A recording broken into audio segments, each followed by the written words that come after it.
Le matin était gris sur Rome. Quelque chose dans l'air semblait différent. Les fenêtres étaient entr'ouvertes. Pourtant, aucune brise n'entrait dans les pièces. Les cloches de la place Saint-Pierre sonnaient. Elles sonnaient plus tôt que d'habitude. À l'intérieur d'une chambre silencieuse, un homme gisait immobile. C'était la figure la plus aimée de sa foi. Il fit une dernière requête. Il ne demanda pas d'or. Il ne demanda pas de discours. Il ne demanda pas de foule. Il ne demanda pas de mots de réconfort. Il demanda seulement une réunion, une simple rencontre.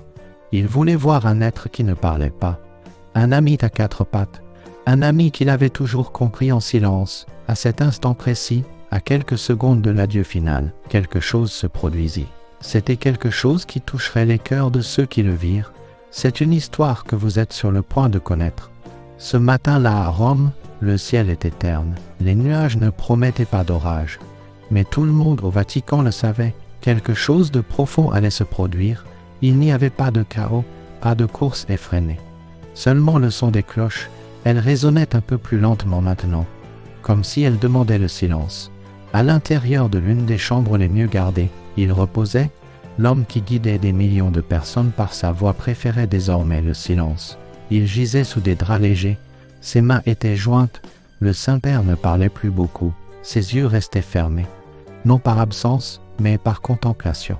Autour de lui se tenaient médecins, aides et clergés. Ils observaient avec révérence. Chaque geste était petit, mais chacun portait le poids de l'éternité. C'est alors, entre une prière et la suivante, qu'il ouvrit lentement les yeux. Il regarda une sœur debout à proximité. Sa voix était brisée, sacrée. « Amenez Balthazar, dit-il. » La sœur se figea une seconde. Les autres se regardèrent. Confus, Balthazar demanda doucement un cardinal. Était-ce un prêtre, un visiteur? Mais le regard du pape était clair. Il n'y avait aucun doute. Balthazar était un chien, le fidèle compagnon à quatre pattes. Il était avec le pape depuis des années. Balthazar était un chien blanc, de taille moyenne. Il avait des yeux doux. Son cœur était immense. Balthazar ne vivait plus au Vatican. Lorsque le Saint-Père tomba malade pour la première fois, l'animal fut déplacé. Il alla à Castel Gandolfo. Il était sous les soins d'une sœur plus âgée, sœur Dominica. Elle le nourrissait, elle le caressait, elle lui parlait doucement, comme des prières. Mais le chien ne fut plus jamais le même. Il ne jouait pas. Il ne mangeait pas bien. Il dormait à côté d'une vieille soutane. Parfois, il laissait échapper un hurlement sourd, comme quelqu'un ressentant une absence qu'il ne pouvait nommer. Pour comprendre cette demande simple et profonde, il fallait remonter en arrière, loin dans le temps, bien avant le Vatican, bien avant les foules, les discours, les robes blanches. Il fallait retourner en Argentine, quand Georges Mario n'était qu'un garçon. Il avait les joues roses et les yeux curieux. Il courait dans les rues de Buenos Aires. Ses parents étaient humbles, ils étaient profondément religieux. Georges grandit en entendant une phrase. Il ne l'oublierait jamais. Georges, chaque être vivant porte le souffle de Dieu. Avec cet enseignement, il apprit le respect. Il respectait les fourmis, il respectait les oiseaux, il respectait les chats. Et surtout, il respectait les chiens. Il aimait les chiens errants. Il partageait ses goûters avec eux. Il s'asseyait sur le trottoir. Il caressait ceux qui craignaient les adultes. Sa mère disait qu'il était rentré une fois avec les genoux sales. Il tenait un petit chiot dans ses bras, qu'il tremblait. Je ne pouvais pas le laisser seul, maman. Au séminaire, devenu adulte, Georges était connu. Il nourrissait toujours les chiens autour du couvent. Même en tant qu'archevêque, il n'a jamais refusé son affection à un animal abandonné. La foi et la tendresse marchaient toujours ensemble dans son âme. Ainsi, lorsqu'il devint pape, il choisit le nom de Francis, comme le saint qui aimait toutes les créatures. Personne ne fut surpris, et ce ne fut pas une surprise non plus quand, un jour, un chien au pelage clair apparut. C'était dans le jardin intérieur du Vatican. Inexplicablement, le chien se coucha aux pieds du pape, comme s'il se connaissait déjà. Francis sourit simplement. Il s'agenouilla avec effort. Il murmura « Balthazar ». De retour au présent, la recherche de Balthazar devint urgente. Une voiture fut immédiatement envoyée à Castel Gandolfo. À l'intérieur du véhicule, sœur Dominica tenait le chien. Elle lui caressa tendrement la tête. « Il sait, mon fils, il sait », murmura-t-elle au chauffeur. Balthazar ne mangeait pas bien ces derniers temps. Maintenant, il tremblait. Mais pas de peur. Ses yeux étaient fixés sur la route, comme s'il savait où il allait. Le temps semblait courir contre tout le monde. Dans la chambre du pape, les signes vitaux étaient stables mais fragiles. Sa respiration était douce, presque comme une prière murmurée. Quand la voiture arriva, Balthazar sortit sans hésitation. Il n'aboya pas, il ne tira pas sur la laisse. Il marcha simplement, chaque pas semblait guidé par quelque chose de plus grand. Les couloirs du Vatican semblaient reconnaître ses pattes, les gardes s'écartèrent. Les sœurs inclinèrent la tête, puis devant la porte de la chambre, Balthazar s'arrêta. Personne ne savait ce qu'il ferait, personne ne savait s'il était encore temps. Mais à cet instant, la porte s'ouvrit lentement. Toutes les personnes présentes comprirent quelque chose. La réunion sur le point de se produire n'était pas seulement entre un homme et son chien, c'était entre deux âmes. Des âmes qui avaient marché côte à côte. Peut-être avaient-elles été créées pour ce moment précis. Balthazar marcha comme s'il savait. Son rythme était calme mais ferme. Il n'y avait pas d'agitation. Il n'y avait pas de peur. Les couloirs du sacré Vatican semblaient reconnaître le son de ses pattes. On aurait dit que le temps avait changé. Il se mouvait à une fréquence différente, plus lente, plus solennelle. Un chien marchait parmi les gardes suisses. Il se déplaçait avec une telle dignité. On aurait presque dit qu'il portait aussi une soutane invisible. Il atteignit la porte et s'arrêta, non par peur. Il fit une pause comme pour demander la permission, comme s'il comprenait que quelque chose de sacré se passait à l'intérieur. Les mains de sœur Dominica tremblaient alors qu'elle touchait la poignée de porte. Elle regarda l'un des gardes et fit un léger signe d'approbation. Et puis la porte s'ouvrit. À l'intérieur, tout était silencieux. La lumière filtrait à travers un rideau blanc. Le pape gisait immobile. Ses yeux étaient fermés. Sa tête légèrement inclinée sur le côté. Ses doigts reposaient sur sa poitrine. Son visage exsudait la paix. Balthazar n'aboya pas. Il ne courut pas. Il entra simplement. Les yeux de toutes les personnes présentes se concentrèrent sur l'animal. C'était comme s'ils avaient momentanément oublié qu'un chien était là. Il y avait quelque chose de plus grand, quelque chose d'ancien, quelque chose de spirituel. Balthazar s'approcha du lit. Il s'arrêta à côté. Il regarda le visage du pape, puis il s'assit. Il resta là, immobile, ses oreilles tombantes légèrement. Ses yeux fixés sur l'homme qu'il aimait tant. Il semblait attendre.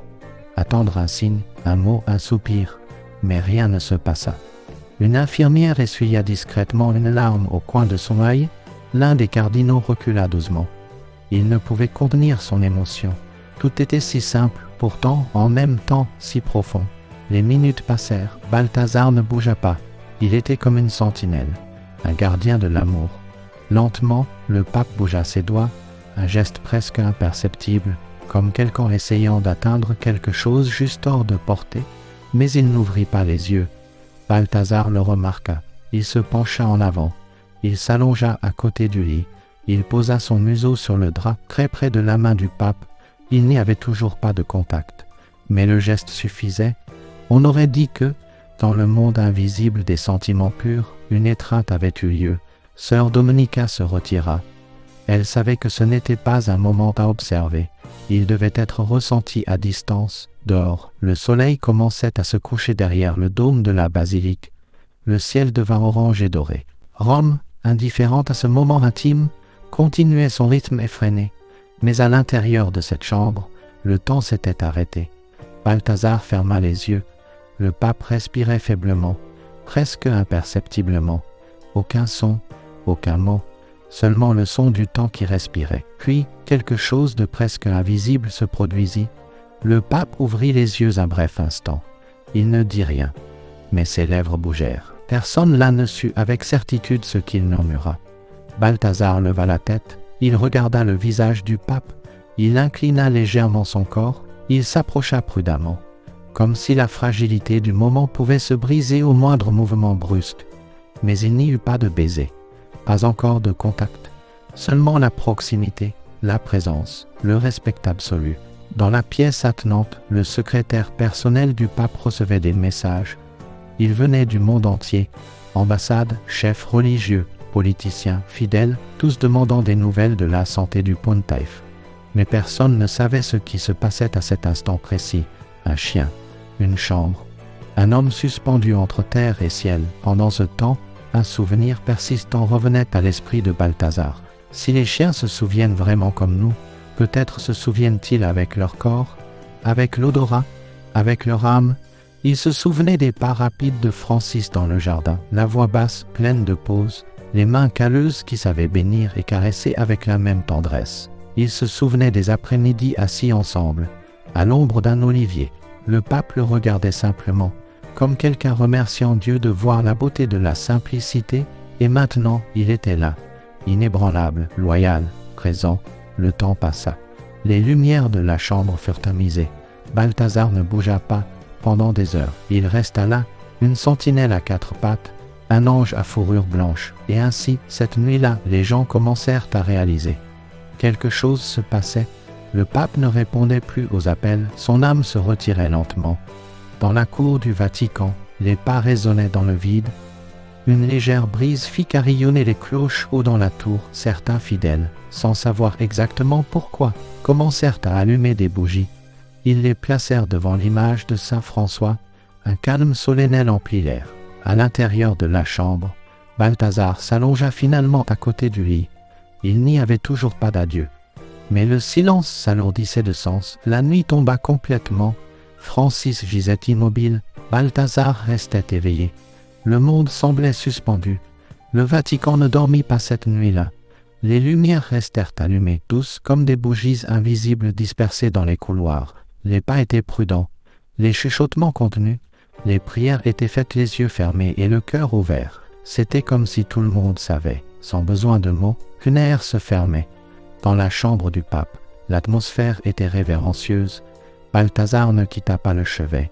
Il avait choisi une place sur le côté gauche. Son corps touchait le marbre froid du sol, mais son museau reposait sur le drap blanc. Il respirait calmement, comme s'il écoutait le rythme cardiaque de l'homme qui lui avait donné son nom et sa maison. Le pape ne parla pas, ses yeux restèrent fermés. Parfois, une légère contraction des doigts, parfois, un soupir lourd de souvenirs. C'était comme s'il naviguait déjà entre deux mondes, suspendu entre le maintenant et l'éternel.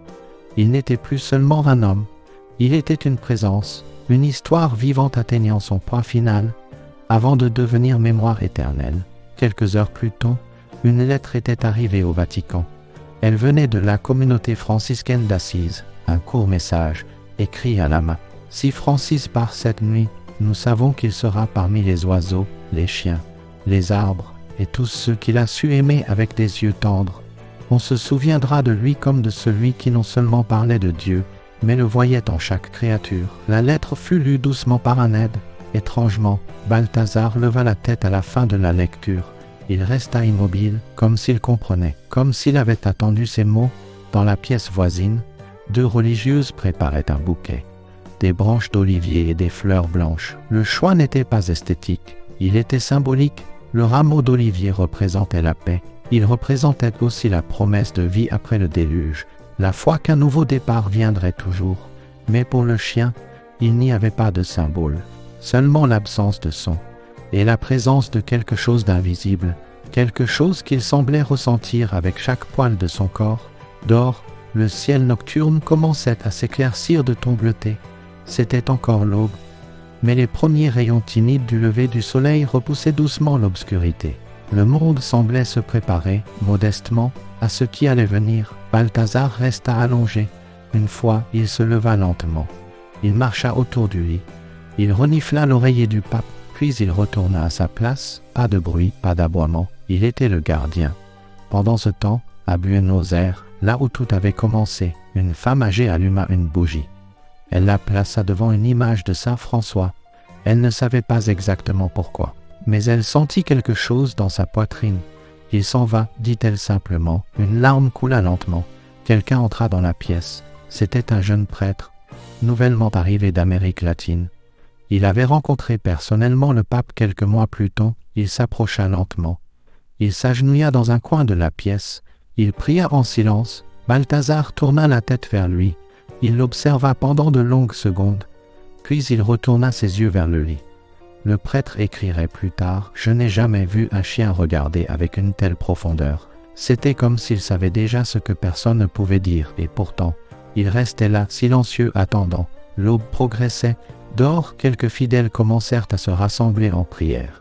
Une chaîne spontanée de foi se forma, peu à peu, bougies allumées, chapelet entre les doigts, mots murmurés contre le vent. Il n'y avait pas d'annonce officielle, mais l'amour prévient à l'avance. À l'intérieur de la chambre, la respiration du pape était faible, rythmique, ses yeux ne s'ouvrirent plus.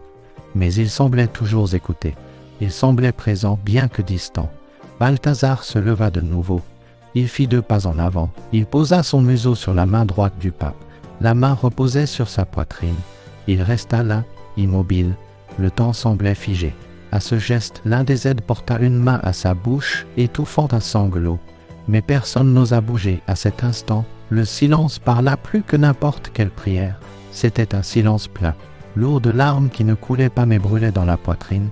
Balthazar s'allongea une dernière fois, plus près maintenant.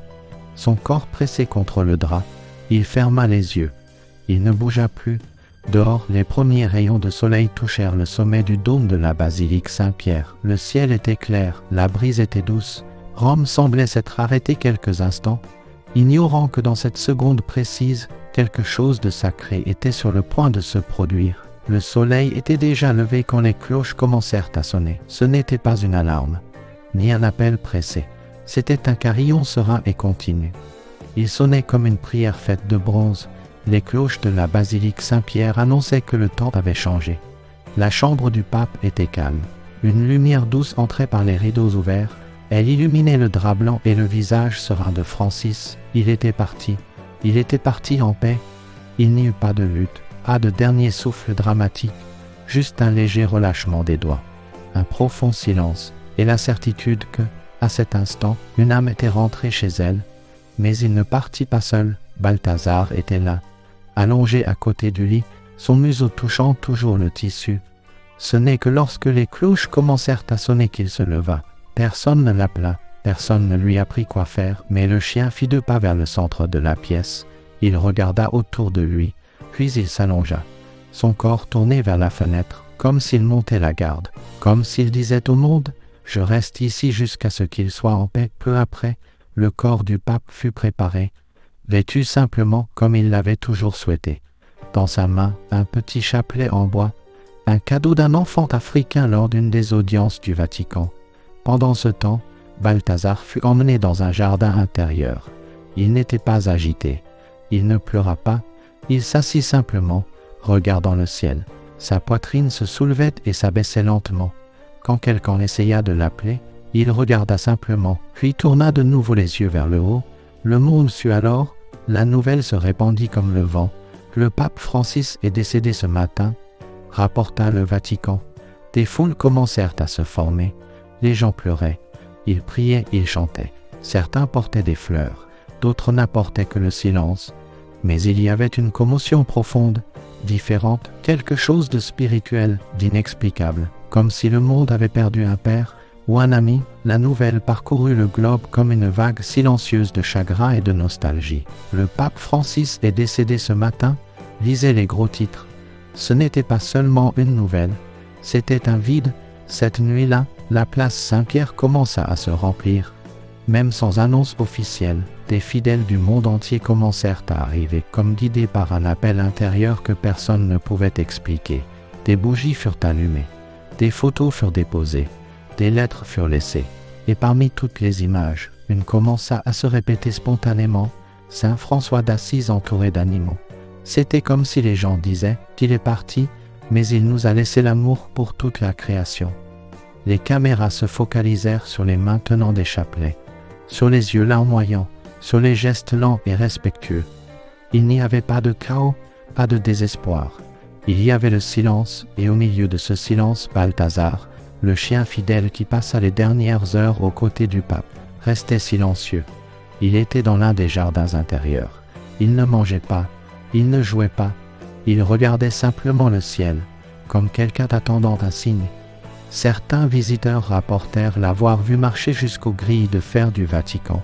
Il s'arrêta devant la foule, il s'allongea là, la tête basse. Il faisait face à la basilique. Sans que personne ne dise un mot, les gens s'écartèrent.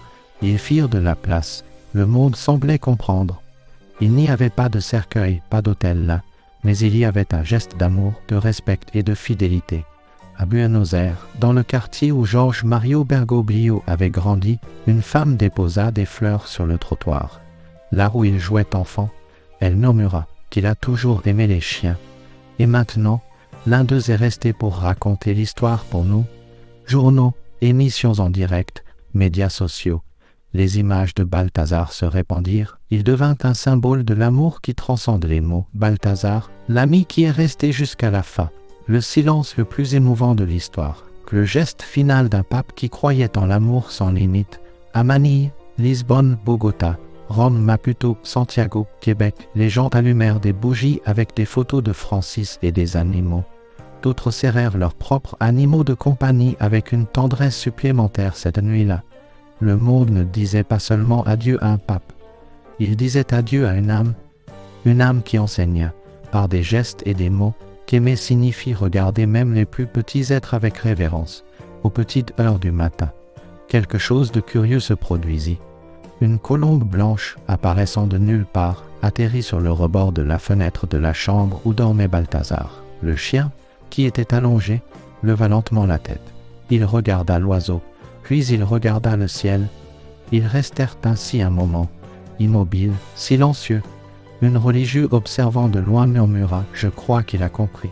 Je crois qu'il savait. » Le lendemain matin, la photo de la colombe et du chien fit le tour du globe. Une phrase commença à circuler dans de nombreuses langues. La dernière bénédiction de Francis est venue sous forme de silence et de pâte. Aujourd'hui, Balthazar vit en retraite. Il est dans un couvent de la campagne italienne. Les sœurs disent qu'il est calme mais très doux. Il dort à côté d'une vieille soutane. Parfois, il se lève au milieu de la nuit. Il regarde simplement le ciel, attendant peut-être le son d'une voix, reconnaissant peut-être la présence de celui qui ne l'a jamais abandonné. Le pape Francis a laissé de nombreuses leçons à l'humanité. Il a parlé de compassion, de justice, d'humilité. Il a enseigné sur la foi, le pardon, l'espoir, mais l'une des plus belles leçons fut celle-ci, l'amour pour les animaux, le respect pour chaque être vivant, la compréhension que chaque créature porte le souffle de Dieu et que les animaux, même sans nom, aiment avec plus de pureté que beaucoup de cœurs humains. Cela est sacré. Francis a montré qu'aucune créature n'est trop petite pour mériter l'amour. Il a montré qu'un chien peut être plus fidèle que 1000 discours, plus vrai que 1000 sermons. Il nous a enseigné non seulement avec des mots, mais avec son cœur. Souvenez-vous de ceci, les animaux font partie de la création divine. Ils ressentent, ils souffrent, ils aiment. Et parfois, ils voient Dieu avant nous. Ce sont des créatures bénies. Ils ont des âmes, des sentiments et la capacité d'aimer inconditionnellement. Cette histoire a touché les cœurs du monde entier. C'est un rappel du lien sacré que nous pouvons partager. Un rappel de l'amour dans sa forme la plus pure. Un témoignage d'un homme simple, d'un chien fidèle et d'un amour qui a résonné dans l'éternité.